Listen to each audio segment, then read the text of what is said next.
Hello my dear friends, you're on the Military Summary channel, and today we will discuss the situation in Ukraine on the 9th of February of 2023. Today we have a lot of very interesting updates, so let's start. First we're going to start with Kherson district, south of Ukraine. The Russians reported that as a result of previous 24 hours artillery duels in this area, Ukraine lost at least 4 artillery systems. Furthermore, when talking about the soldiers and officers on the ground, they reported that Ukrainians moved a lot of forces in the vicinity of Antonovka. They didn't explain the reason or maybe their understanding of this situation, but anyway, as you can see, the Ukrainians continue accumulating of their forces along the Ukrainian side of the river of Dnipro River. There are no more updates on this front line. When talking about Zaporozhye front line, when talking about the Russian sources, they are not saying anything about this area, but the Ukrainian Ministry of Defense of Russian Federation included the vicinity of Orekhov as the area where the Russians made another attempt of offensive operation. But as we understand, as we can see, without any progress.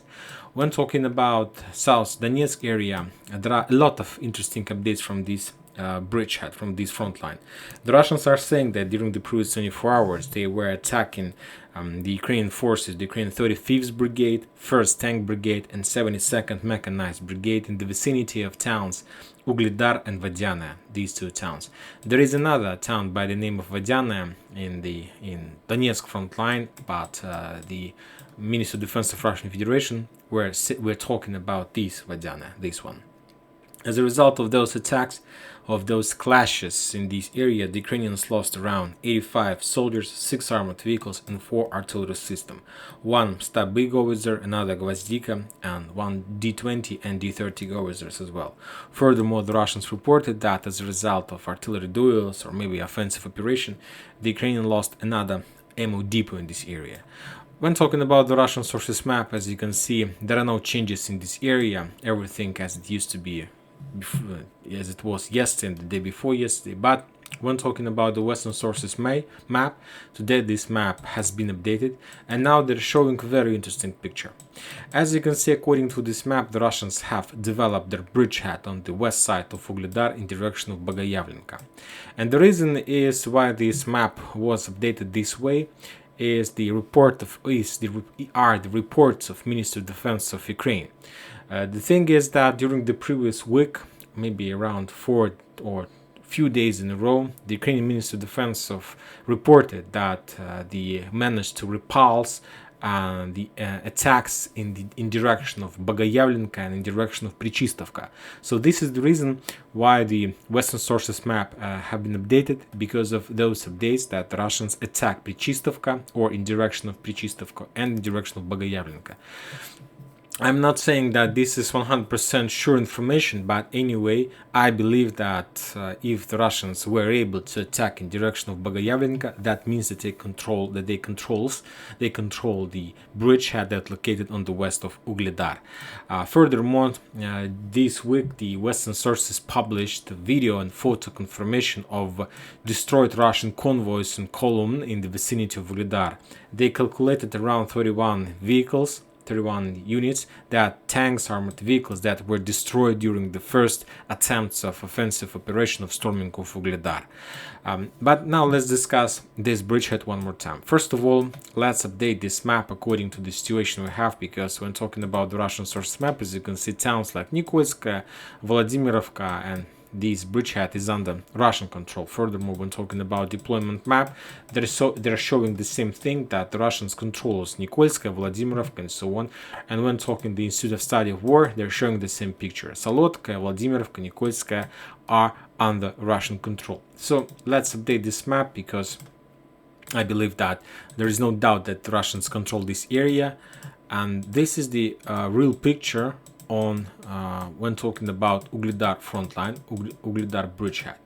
as you can see, the Russians now attacks in direction of Bogoyavlenka, and in direction of Prichistovka. And these are two main directions of the Russians during this phase of special military operation or of the phase of storm of Ugledar. And the main thing that the Russians want to do is just to develop as much as possible bridgehead in the vicinity of these towns.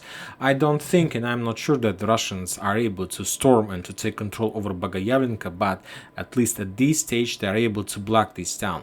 So, but when talking about Prichistovka, I believe that the Russians are able to establish control over this town. So let's update this map just to understand what the Russians are trying or planning to do by these movements and these attacks. So this is the things that the Russians want to achieve as a result of this stage of this offensive operation, of this development to the north. So when talking about Prichistovka, I believe that the Russians, they need to take control over this just to block Ukrainian forces in Velika Novoselovka, just to block Ukrainian forces in Novoukrayinka, and maybe to make few waves of offensive operation in this direction, just to pin down the Ukrainians and to force them to stretch their armies and forces. Furthermore, the Russians need to increase the pressure in direction Zolotaya Niva, and the main thing is to secure the Russians' flanks. Prichistovka is the area that the Russians can use to secure their flanks while attacking in direction of Bogoyavlenka to the north. So, why I'm saying that this is not so important to, let's say, to encircle Ukrainians from the west side to attack in direction of Vadiana, the thing is that for now it's highly unlikely that the Russians are able to do this. The thing that they need to do is to establish physical fire control over the roads that are located on the southwest of Vadiana, this area. So if the Russians are able to establish physical and fire control over this road, they will be able to cut the Ukrainian support from the north, to be more precise, from Elizavetovka and from Bogoyavlenka. And of course this will reduce the power of Ugledar army. Furthermore, when talking about the north flank of this Ugledar storm operation, as we discussed during the previous few days, the Russians activated on Marinka bridgehead, and they're pushing. And now that one more time in February, the Russians are saying that if not today, then tomorrow they're going to complete the storming process of Marinka. So I believe that we are going to see this, because now this is a vital question for the Russians to penetrate and to break through the south front line, the south bridgehead of Ukrainians. They need to take control over this area, because there are timings, and the Russians need to be in time. They need to establish control over Donetsk region before the Western weapon arrives in Ukraine. So that's why they need to hurry up. So when talking about Marinka, the Russians these days trying to complete the operation of Marinka, and of course when talking about Marinka, we're also talking about Pobeda. So this is the focal point, and no matter the price, no matter the losses, the Russians need to complete this mission as fast as possible. Furthermore, when talking about the Russian sources map, you're gonna see that this icon has been disappeared, but there was like 24 hours ago there was an icon in this area that shows that the Russians were attacking this part of Marinka from the north. So this map is not updated as well. The Russians controls, I believe, in more than 70 or 80% of Marinka, but for now just there is no information, the real information about what part of Marinka is under Russian control, which part is under Ukrainian control. So we can say just like softly. So now you see the real picture. As you can see, looks like a small cauldron or a small bag that might be encircled, because if you take a look at this configuration of the front line, you may see that the most important area in this construction of the front line is the town or the cross in the towns like Ilinovka, Ilinka and Elizavetovka. So this is the most important area, because there is one cross that connects this bridgehead with Kurakhova. When talking about Bogoyavlenka, as we discussed, if the Russians are able to develop this bridgehead, they will cut the road that connects Bogoyavlenka with Ugledar. If the Russians are able to develop their offensive operation Pobeda and to take control over this bridgehead, they will cut Ugledar from Bakhmut through Konstantinovka. And there is one just cross left. And but to take this cross, to get these crosses as close as possible, the Russians are not able to do this from the south, because there is Ugledar, there are 72nd, 35th, 1 tank brigade in this area, there is a Bogayavlenka, so there are a lot of job to do before the Russians are able to get as close as possible to Elizavetovka, and without taking Ugledar they can't do this. The only possible solution for the Russians is to attack in direction of Elizavetovka from the north, so from Pobeda and Marinka. So that's why they activated on this bridgehead, and as soon as they complete their mission, they will be able to move using the fields very slowly with infantry, with the demining process to the west in this direction. And then from this direction, they will, along the brushes and along the forest lines, they will try to increase the pressure on the line between, let's say, Uspenovka and Novomikhailovka, and they will, and the main goal and the main thing they want to do, they need to achieve, is to establish physical, or not even physical, just a fire and artillery control over this cross. And as soon as they do this, we can start counting days before Ugledar falls. And the Ugledar is going to fall not because of the Ukrainians will be defeated there, just because of a simple reason: they will be, sooner or later, they will be out of ammo and manpower, and they will be forced to step back just because they don't have anything to use to fight with against the Russians and something like this. So the only possible solution for the Russians to take control over Ugledar-Novomikhailivka front line is to cut supply roads. And as we discussed, the only possible solution for this is to attack from the north, from the south, to cut Bogayavlenka road, to attack from in direction of Marinka, Pobeda, and to cut another cross in Elizavetovka. Of course, there are also a lot of fields that Ukrainians are able to use, but anyway, the distance here are very short from one town to another, and anyway, if the Russians are able to do as I told you, the things that I told you, they will be able to encircle and establish operational or even tactical encirclement of Ugledar-Novomikhailivka group.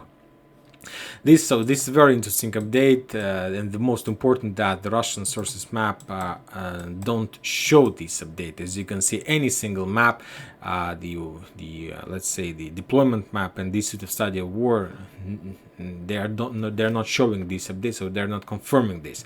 The only information, the only source that confirms is the Ministry of Defense of Ukraine, and just the Western source map that build their map based on those reports.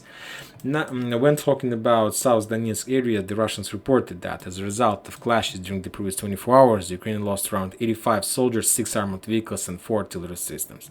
Now let's talk about Donetsk front line. Donetsk front line starts on the north from Marinka and ends somewhere in Seversk, the biggest front line. There are a lot of parts, a lot of areas, a lot of bridgeheads, and so on. The Russians reported that during the previous 24 hours, the Ukrainians lost around 90 soldiers, 8 armored vehicles, 1 artillery system, Paladin M109, another Raider INTPQ-15, and also the Ukrainian lost around 4 armored ammo depot in the vicinity of Avdiivka, in the vicinity of Bakhmut, and so on, in the vicinity of Slaviansk, and so on. When talking about Bakhmut front line, there are also some updates. First of all, and the most important update is that today the Russians confirmed update that we might see on the Western sources map, and I'm talking about the vicinity of Krasnaya Gora and Paraskovivka. So as you can see, the Russians and the situation, why the Russians managed to develop this bridgehead, just because one situation, and this information is confirmed by many sources, that the deployed 13th Mechanized Brigade without any ammo, bullets and shells were forced just to step back as soon as they saw the Russians and as soon as the Russians started combat with this brigade. So this is the reason why the Russians managed to develop this bridgehead. I believe that Ukrainian commanders, they believed or thought that the 13th Mechanized Brigade are able to do something, but yes, they are able to do, but if they have ammo and shells. But if they don't have, the only thing they can do is just to show their faces and to rely on the fact that the Russians maybe will be scared or something like this. But I believe that there is a lot of radio talks, and I believe that the Russians managed to capture some talks, and they found out that this brigade is completely without any ammo. So that's why they increased the pressure. And as you can see, according to Western sources map, now the Russians control significant bridgehead, and now we can say about some kind of operational encirclement of Ukrainian forces in Paraskovivka and Krasnaya Gora.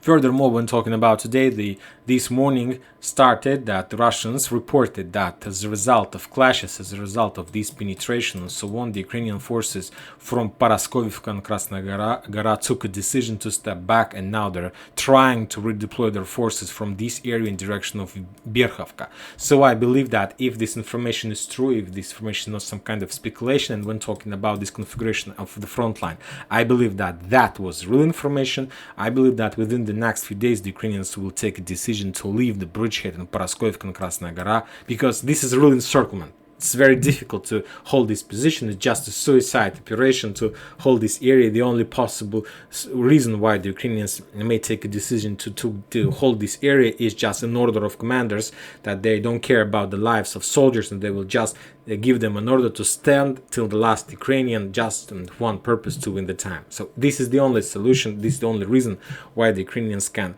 decide to take a decision to hold this area.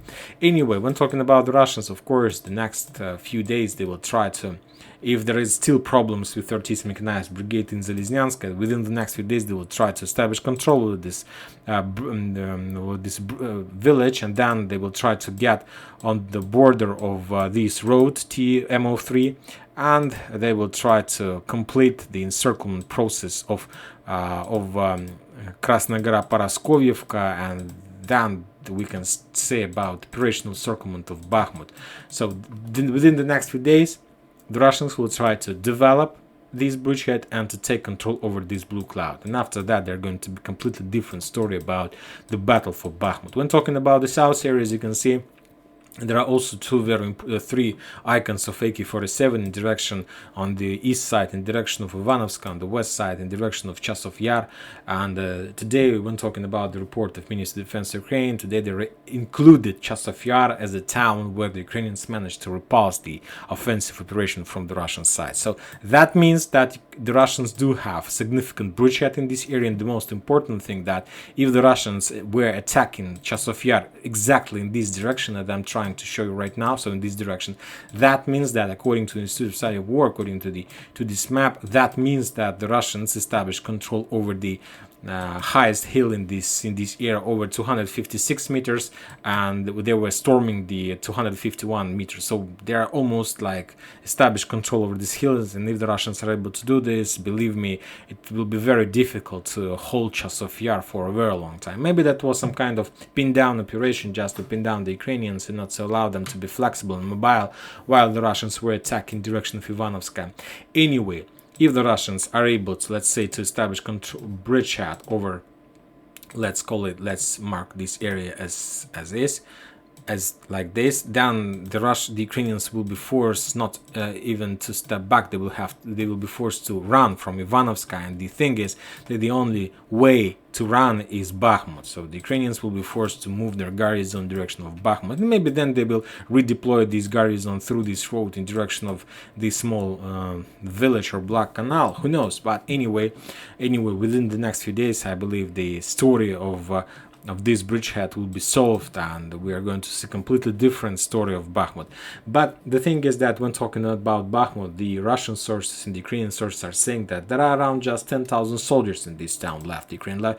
It's also a very big army. It's a very professional army. There are a lot of special forces, there's like a mass of different brigades and so on. Nobody wants to lose, but when talking about, let's say, 500,000 army, 10,000 is not a very big number, and I believe that the Ukrainians do have possibility to spend this amount just for one purpose, to win time before the Ukrainians will get the air carriers, aircraft, tanks, and so on.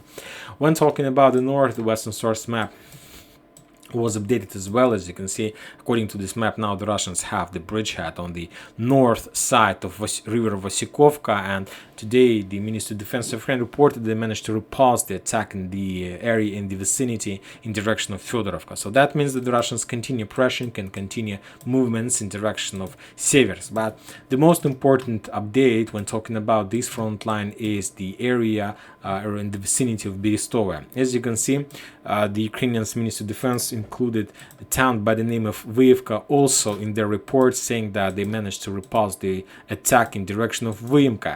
And this back is very dangerous for the Ukrainians. If you remember, yesterday we discussed that some sources were saying that the Russians established control over Sporne, but that was some kind of speculation.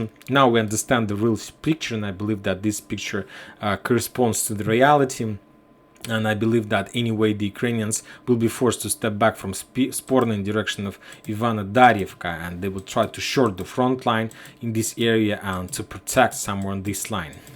And towns like Sporne, Bilogorovka, furthermore Veselaya and Razdolovka, I believe these towns will fall, because now it's very difficult to hold them, because the Russians now are able to attack these towns in their back and to cut supply and support roads of at least even Veselaya from the back. So the situation for this small back is very critical from the Ukrainian side.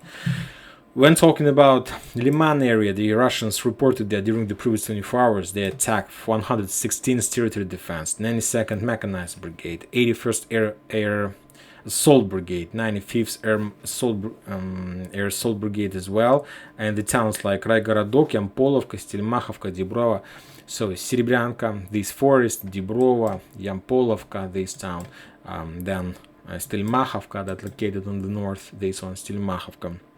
As a result of those clashes, the Ukrainians lost around 110 soldiers, something around 3 armored vehicles and 3 artillery systems, 1 Grad and 2 D-20 howitzers. So as you can see, when comparing the front lines, Liman is on the first place when we compare the front lines on the losses basis. So the Ukraine is the heaviest and the most difficult front line for the Ukrainians. The losses on this front line is much higher than the losses near Bakhmut. When talking about Bakhmut, we're talking about Russian army and the clashes inside the town, but when talking about Liman front line, we're talking about the forest fields and the clashes between Ukrainian army and the real Russian army. And as you can see, there are not much changes on the ground. There are still a lot of reserves from the Ukrainian side, and the Russians need time to to reduce these reserves and so on. But anyway, the Western sources and the Ukrainian sources confirms that the Russians started their greatest offensive operation on the Kupes front line. For now, they need some time to reduce the Ukrainians, but as you can see, there are a lot of icons of missile and artillery attacks, so it's some kind of artillery preparation. So maybe even by the end of this week, we are going to see the entrance of the Russians on the north part of Kupiansk, or at least in the suburbs of Kupiansk. Now I'm talking about a small village Petropavlovka. When talking about Kupiansk front line, the Russians reported that during the previous 24 hours they attacked 14th Mechanized Brigade and 103rd Territory Defense Brigade, and as a result of those attacks, the Ukrainians lost around 30 soldiers, 3 armored vehicles, and 1 M777 artillery system. As you can see, the situation is critical. The most difficult situation is around Ugledar, because you can see that there are some important updates on the west side of Ugledar, and there are more and more updates from Marinkar saying that soon this town will be taken. When talking about Bakhmut, as you can see, the Russians have almost encircled Bakhmut. The Krasnaya Gora, Paraskoivka bridge have almost fallen. When talking about Zeleznyanska, the story with 30th Mechanized Brigade shows us that there are a lot of problems in Ukrainian army, and the problems on the south of Seversk are saying that the Ukrainians don't have much time to start evacuation process, but the thing is that they still haven't started doing anything from this area, and there might be another encirclement in Seversk as well. And that's it for today. Military Summary channel reminds to condemn any violence in Ukraine. Thank you for watching, subscribe to my channel, put your likes, join my Patreon, and have a good day. Bye bye.